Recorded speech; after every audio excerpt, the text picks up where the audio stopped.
I'm Robert Dutt, channelbuzz.ca. I'm joined today by Steve White from IDC. Steve, thanks for taking the time. No problem at all. We're here at Microsoft Worldwide Partner Conference in Toronto, where Steve and the IDC team have just produced a white paper, sponsored by Microsoft, or commissioned by Microsoft, I should say, I suppose, on the benefits of the Microsoft Partner Network and sort of what all is the upside of being a Microsoft partner. Steve, can you tell us a little bit about what you were hoping to get out of this, and what the findings were?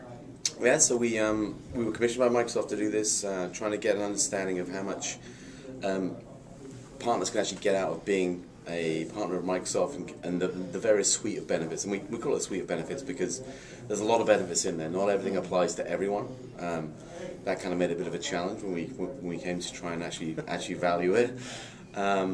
So what we did was we spoke to all of the Microsoft folks, and then we spoke to a bunch of partners, and we were trying to give a balanced view of can you really get a true value, hard and soft value. So some of the areas were easier to get a real crisp value to because there's an equivalent in the marketplace. Others less so. So there's a mix of things, and we came out with an overall value of $320,000, which we feel very comfortable with.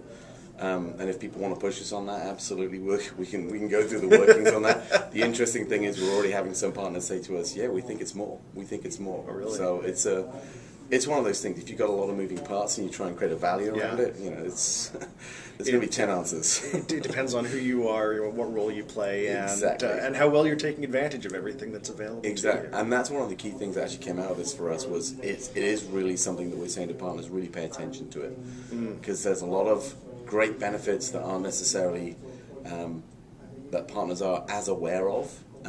We thought there was an awareness issue generally with the overall benefits. We thought that not many partners knew about the benefits. That's not the case. They're all aware of the benefits. They haven't necessarily taken that step to engage. They know they're there. Whether they're getting them is another issue. And this is the thing. And we had a lot of partners come to us and say, "Wow, I didn't know about the demo showcase. I didn't realize of the great materials in there." So there's some great upsides definitely for the partners here. Okay, so the $320,000, that was based on a 50-person shop, kind of. That was the baseline. How does that scale up and down as partner size scales up and down? And it absolutely does scale up and down because all the offerings are kind of different. So if you think of we tried to get the kind of classic partner, so that was a 50-person shop, 2 to 5 competencies, roughly $10 to $15 million of revenue. And then we kind of scaled to that point and kind of worked out values. That's how we came with the 320. If you take a bigger partner, let's take the easy one. Bigger partners have such a huge upside in terms of the incentive programs, for example. So if they're in SIP, there's a huge amount of incentives that they can be accessing. Those are very transactional things. So you're in SIP, you register the solution, and it's absolute dollars that actually comes back. That was an easy one for us to value. Right. Things like internal use software, there's a massive upside for the larger companies. We spoke to people who were not that much bigger than the size that we actually looked at, and they were saving $500,000. So that, again, there's a huge upside for those big guys. On the training side of things, there's a massive upside because all the training is free. Right. We spoke to one of the bigger partners who's basically built their people development program on the Microsoft materials that are there, so kind of built it into this program they have internally, and they're saving 6 figures again. So that's a huge upside. For the smaller guys, I think this is where it becomes more of a challenge because some of the benefits don't necessarily apply specifically to them. But we talked about creating almost a league table, if you like.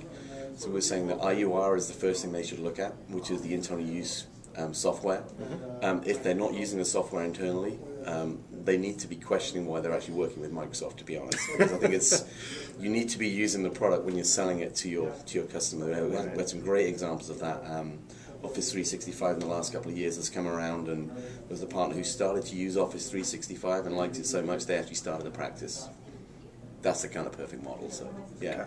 Okay. You kind of touched on this just there, but one of the neat things about the white papers also contain some kind of tips and tricks for getting the most out of the relationship. Yeah. Can you, aside from the ones you've already generously shared, can you maybe share one or two that you find that partners can get that little bit more out of by going after? Yeah, and I think one of the things is about the type of relationship that you actually build with Microsoft. So one of the things we talk about is having a kind of focus point for the relationship, which would be through your PAM, your partner account manager, or your telepam.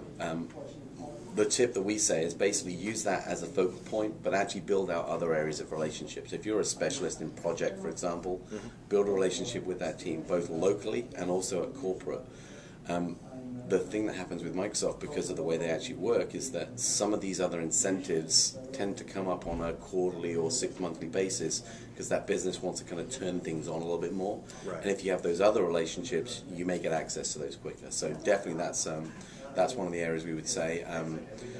I think Pinpoint's an interesting one. Pinpoint is a system where you can actually register the fact that you are a Microsoft partner. There's been a lot of successes, early successes from a few partners right now. I think the key thing with Pinpoint is you don't want to be one of those partners who hasn't updated their profile regularly when it becomes a transactional engine, because we think that's where it's going to go for the future. It's going to become a marketplace. Right. And if you haven't done that work beforehand, you don't want to be playing catch up. So that would be another area to pay attention to. All right.